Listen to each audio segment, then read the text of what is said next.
Malhotra and welcome to complete course destination. तो दोस्तों, जैसे कि हम सबको मालूम है कि हम लोगों ने अपनी पिछली क्लास के अंदर क्लास 8 के चैप्टर 2 को पूरी तरह से कंप्लीट कर लिया था, जिसका नाम था माइक्रो ऑर्गेनिजम्स, फ्रेंड्स इन फर।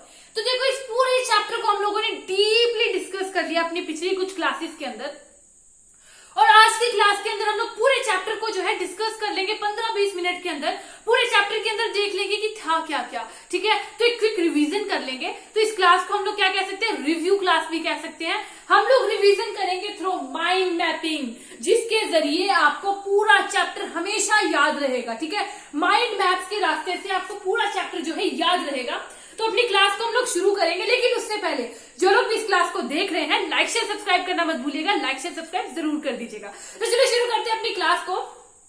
तो देखो, सबसे पहले हमारे चैप्टर का नाम क्या था, micro organisms, friends in for, ठीक है। चैप्टर का नाम था micro organisms, friends in for. तो सबसे पहले तुम्हें पता होना चाहिए कि माइक्रो ऑर्गेनिजम्स क्या होते हैं। What are micro organisms? तो माइक्रो ऑर्गेनिजम्स क्या है, इनविजिबल टू नेक डाइस।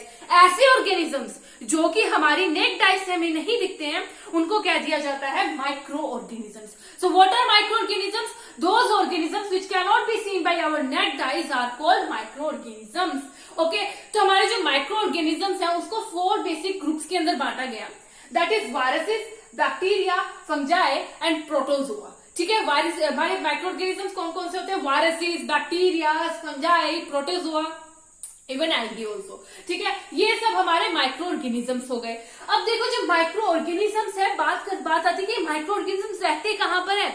तो माइक्रो ऑर्गेनिजम्स जो हमारे होते हैं ना, हर टाइप के क्लाइमेट के अंदर, हर टाइप की सिचुएशन के अंदर रहते हैं। So we can say that they can live in human body के अंदर भी रहते हैं, एंड प्लांट बॉडी के अंदर, एनिमल बॉडीज के अंदर भी रहते हैं, ठीक है। डेजर्ट्स में भी रह सकते हैं, हॉट स्प्रिंग्स में भी रह सकते हैं, और कोल्ड में भी रह सकते हैं। चाहे ठंड हो चाहे गर्मी हो, ये माइक्रो ऑर्गेनिजम्स हर जगह पर रह सकते हैं, ठीक है। तो देखो, हम लोगों ने उसके बाद क्या देखा था, जो माइक्रो ऑर्गेनिजम्स होते हैं ना, हमारे micro organisms harmful micro organisms भी होते हैं और कुछ फ्रेंडली माइक्रो ऑर्गेनिजम्स भी होते हैं। माइक्रो ऑर्गेनिजम्स ऐसे होते हैं जो कि फ्रेंडली भी होते हैं, हमें बहुत ज्यादा एरियाज में बेनिफिट देते हैं, बहुत ज्यादा जगह पे हम लोग इन माइक्रो ऑर्गेनिजम्स को यूज कर सकते हैं, ठीक है। So they may be friendly micro organisms and they may be harmful micro organisms. Micro organisms हमारे दोस्त भी होते हैं और हमारे दुश्मन भी होते हैं, ठीक है। सबसे पहले हम लोग बात करेंगे यूजफुल माइक्रो ऑर्गेनिजम्स की, ऐसे माइक्रो ऑर्गेनिजम्स जो कि हमारे फ्रेंड्स हैं, ठीक है। यूजफुल माइक्रो ऑर्गेनिजम्स की हम लोग बात करेंगे। तो देखो, यूजफुल माइक्रो ऑर्गेनिजम्स के बहुत सारे एडवांटेजेस होते हैं, जो कि हम लोगों ने अपनी पिछली क्लासेस के अंदर डीपली डिस्कस किया है ना। तो देखो, हम लोग यूजफुल माइक्रो ऑर्गेनिजम्स की अगर बात करें तो उनके कुछ एडवांटेजेस होते हैं। सबसे पहले तो फ्रेंडली, कहां कहां पर वो फ्रेंडली बिहेव करते हैं। बायोलॉजिकल क्लीनर, हमारे इन्वायरमेंट को क्लीन करने में हेल्प करते हैं। जो हमारे माइक्रो ऑर्गेनिजम्स होते हैं, माइक्रोब्स होते हैं, हमारे इन्वायरमेंट के अंदर बहुत सारे हार्मफुल केमिकल्स, हार्मफुल सब्सटेंस होते हैं, ठीक है।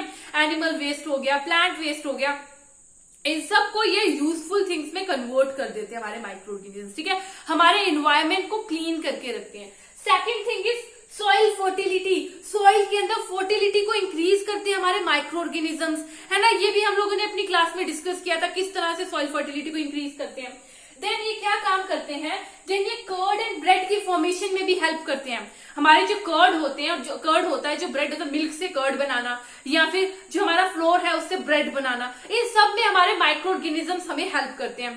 बेकिंग के लिए हेल्प करते हैं, यहां तक कि हमारे पेस्ट्रीज हो गए, केक हो गए, ये सब की फॉर्मेशन जो है माइक्रो ऑर्गेनिजम्स की हेल्प से ही करते हैं। देखो, जो हमारा कर्ड एंड ब्रेड, कर्ड किससे बनता है, लैक्टोबैसिलस नाम के एक बैक्टीरिया होता है। क्या होता है, लैक्टोबैसिलस नाम का एक बैक्टीरिया होता है जो कि कर्ड की फॉर्मेशन करता है, ठीक है। तो ये हमारे कुछ फ्रेंडली माइक्रो ऑर्गेनिजम्स थे। अब उसके बाद कुछ ऐसे माइक्रो ऑर्गेनिजम्स होते हैं जिनको कमर्शियल लेवल पर हम लोग यूज करते हैं। Okay, so that is alcohol production के लिए, अल्कोहल की प्रोडक्शन के लिए हम लोग किसका यूज करते हैं, माइक्रो ऑर्गेनिजम्स का यूज करते हैं by the process of fermentation. तो अल्कोहल कैसे बनता है, by the process of fermentation. Fermentation के प्रोसेस से हम लोग अल्कोहल को बना लेते हैं। देखो, अभी जो फर्मेंटेशन का प्रोसेस है, फर्मेंटेशन के प्रोसेस को सबसे पहले किन्होंने डिस्कवर किया था, तो हमारे लुइस पास्चर जी ने 1857 के अंदर फर्मेंटेशन के प्रोसेस को डिस्कवर किया था, ठीक है।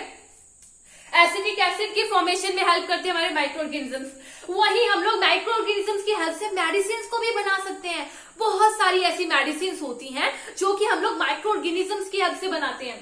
That are antibiotics. Antibiotics is an example of medicines that are made from microorganisms. That is example देख ले तो हम लोग streptomycin हो गई, tetramycin हो गई, erythrocycline हो गई. These all are some antibiotics which is prepared from microorganisms. Microorganisms से ही हम लोग इन मेडिसिन को बना रहे हैं। मतलब देख लो कितने ज्यादा एरियाज में माइक्रोऑर्गेनिजम्स हमें हेल्प कर रहे हैं ना। हमारे कितने अच्छे दोस्त हैं भाई। ये दोस्त ही नहीं है, इसके साथ साथ दुश्मन भी है। बहुत जगह पर ये हार्म भी कर सकते हैं। बहुत सारे डिसएडवांटेजेस होते हैं हमारे माइक्रोऑर्गेनिजम्स के। तो देखो they make us disease in us. हमारे अंदर डिजीज कस कर सकते हैं। क्या क्या डिसएडवांटेज है? एक तो हमें बीमार कर सकते हैं। हमें बीमार करने के लिए माइक्रो ऑर्गेनिजम्स काफी हैं, ठीक है। उसके बाद क्या कर सकते हैं? हमारे फूड को स्पॉइल कर सकते हैं। हमारी लेदर क्लोथ्स हो गई, लेदर हो गई, सबको स्पॉइल करते हैं माइक्रो ऑर्गेनिजम्स, ठीक है। तो डिजीज की बात करें तो ये ओनली ह्यूमंस के अंदर ये डिजीज कस नहीं करते, ये एनिमल्स के अंदर, प्लांट्स के अंदर, सबके अंदर डिजीज कस करने का काम करते हैं। ओके, अगर हम लोग सबसे पहले तो डिजीज की बात करें तो माइक्रो ऑर्गेनिजम्स हमारे अंदर डिजीज कस कैसे करेगा? फर्स्टली माइक्रो ऑर्गेनिजम्स हमारी बॉडी के अंदर एंटर करेंगे, है ना। माइक्रो ऑर्गेनिजम्स को हमारी बॉडी के अंदर एंटर करना पड़ेगा अगर हमें बीमार करना है। तो हमारी बॉडी के अंदर किस तरह से एंटर करती है micro organisms? By the air we breathe, सांस जहां पर हम लोग ले रहे हैं, ठीक है। अगर इस हवा के अंदर कोई माइक्रो ऑर्गेनिजम्स होगा हम लोग सांस लेंगे, उसके साथ ही अंदर चला जाएगा। ओके, फूड वी, जो खाना हम लोग खा रहे हैं, द वाटर वी ड्रिंक, जो पानी हम लोग पी रहे हैं, उनसे सारे माइक्रो ऑर्गेनिजम्स हमारी बॉडी के अंदर जा सकते हैं। तो किस तरह से एंट्री पाथ कौन सा होता है? Air, food, water. उसी के साथ साथ कुछ इन्फेक्टेड पर्सन भी हो सकते हैं। मान लीजिए कोई एक पर्सन है जिन्हें कोल्ड हो रखा है, ठीक है। एक पर्सन है जिनको कोल्ड हो रखा है। अब कोल्ड किसकी वजह से होते हैं? माइक्रो ऑर्गेनिजम्स की वजह से होंगे। अब जब वो मान लीजिए यहाँ पर खड़े और उन्होंने स्नीज कर दिया, छींक दिया, अब जब वो छींकेंगे बहुत सारे माइक्रो ऑर्गेनिजम्स जो है एयर के अंदर जो है फैल जाएंगे। अब वहां पर ही पास में कोई हेल्दी पर्सन खड़ा है, वो सांस लेगा तो माइक्रो ऑर्गेनिजम्स उनके अंदर चले जाएंगे, है ना। माइक्रो ऑर्गेनिजम्स उनके अंदर चले जाएंगे। अब वो माइक्रो ऑर्गेनिजम्स उन्हें भी बीमार कर देंगे, ठीक है। तो ऐसी डिजीजेस जो कि कोई इन्फेक्टेड पर्सन से दूसरे पर्सन में आए by the air, water, food और by physical touch, physical interaction की वजह से, तो इन डिजीजेस को क्या बोल दिया जाएगा? इन डिजीजेस को बोल दिया जाएगा कम्युनिकेबल डिजीजेस। ओके, कौन सी डिजीजेस होंगी ये?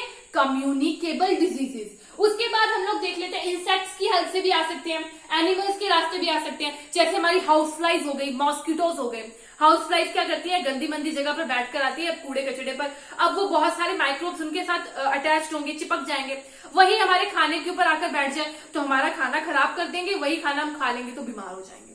तो इस तरह से हमारी बॉडी के अंदर ये माइक्रो ऑर्गेनिजम्स एंटर करते हैं फूड के रास्ते, एयर के रास्ते, वाटर के रास्ते, इन्फेक्टेड पर्सन से, एनिमल से या फिर इंसेक्ट से, ठीक है। ये तो हो गया कैसे हमारे अंदर एंटर करते हैं। अब देखो ह्यूमंस के अंदर कौन कौन सी डिजीज होती है? तो बहुत सारी डिजीजेस होती है ह्यूमंस के अंदर जो कि माइक्रो ऑर्गेनिजम्स कॉज करते हैं। ओके, जैसे एग्जांपल ले ले, कोलेरा, टाइफॉइड, मलेरिया, ये सब डिजीजेस हमारी माइक्रो ऑर्गेनिजम्स की ही वजह से होती हैं। उसी के साथ साथ ये प्लांट्स एंड एनिमल्स को भी नहीं छोड़ते। प्लांट्स के अंदर भी डिजीज कॉज करते हैं, एनिमल्स के अंदर भी डिजीज कॉज करते हैं। प्लांट्स की बात करें तो एग्जाम्पल ले ले, रस्ट, ये किसकी वजह से होती है? फंजाई की वजह से होती है। वहीं अगर हम लोग एक और एग्जांपल लें तो सिट्रस कैनवर, जी किसकी वजह से होती है? बैक्टीरिया की वजह से होती है, ठीक है। तो प्लांट्स को किस तरह से हम लोग बचा सकते हैं डिजीजेस से? केमिकल्स की हेल्प से। हम लोग केमिकल्स का यूज करेंगे इन डिजीजेस से बचाने के लिए।